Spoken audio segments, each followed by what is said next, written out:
Today is Tuesday, March 19, 2024, about 8:50 a.m. Eastern. Market opens in about 40 minutes.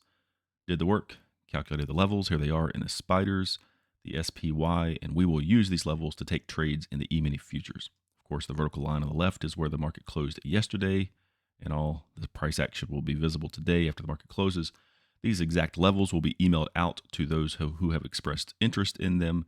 If you want them yourself to trade, I'm happy to provide them. Just check out the link at the top of this screen. And at the end of the video, I'll also link to a different video that explains how you can get them. After the market closes this afternoon, we will circle back around and take a look and analyze all the trades taken in this E-minis based off the levels here in the spiders. Well, it's after 6 o'clock p.m. Market closed a couple hours ago. 5 levels were hit in the spiders. Only 1 trade was taken. There is no recording today, but I can talk through the trades I did not take, the trade I did take, how it didn't work out. We'll analyze the damage in the tracking log, but first, I'll adjust this chart, expand a little bit so we can get a closer look of what we're talking about. All the levels have been adjusted with a 5-cent buffer, depending on how price came up into them. Pretty much it was price grinded higher all day, so they were short trades. Did not adjust this last level at 5:15.90 because of the time of day. Would have taken that trade after 3:30. It would have worked out, it looks like, but that's of no concern. So at 9:45 a.m., the spiders were under 511.72.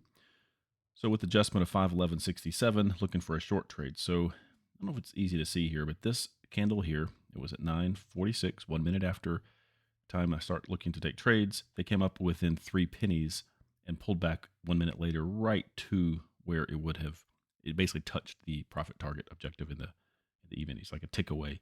Basically came up a tick away, pulled back to where it would have been 4 points within 1 minute. So I did not like that. I had an order in here to trigger at that point. I canceled it. So when I kind of kept an eye on it, and when it did trigger, or when it did hit the level and would have triggered, they were out of the money. So I thought, well, I made the right decision. They're just going to go higher for a while, and I'll just go short here at 512.80. But they came back down and would have provided a base hit just barely, but I was not in this trade, didn't take it.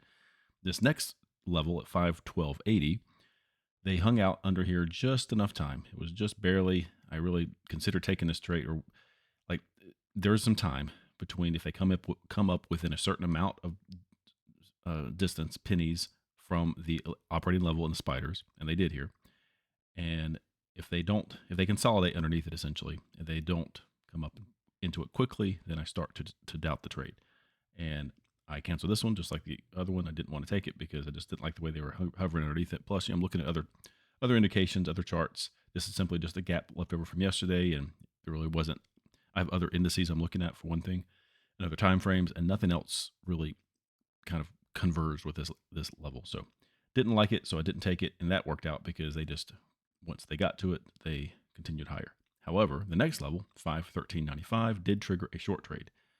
As you can tell, they did not react there. They kept going. And one thing I'll point out at this point that did not occur to me this morning is that tomorrow is the culmination of a 2-day FOMC meeting. So there will be an announcement at 2 o'clock.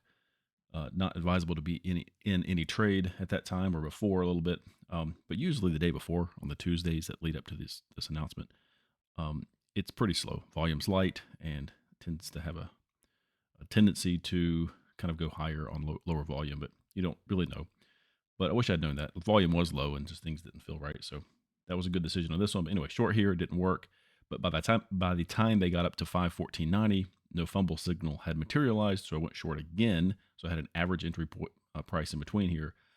And it just so happened that the fumble happened, and I think I lost 6.5 points, I think, on the fumble.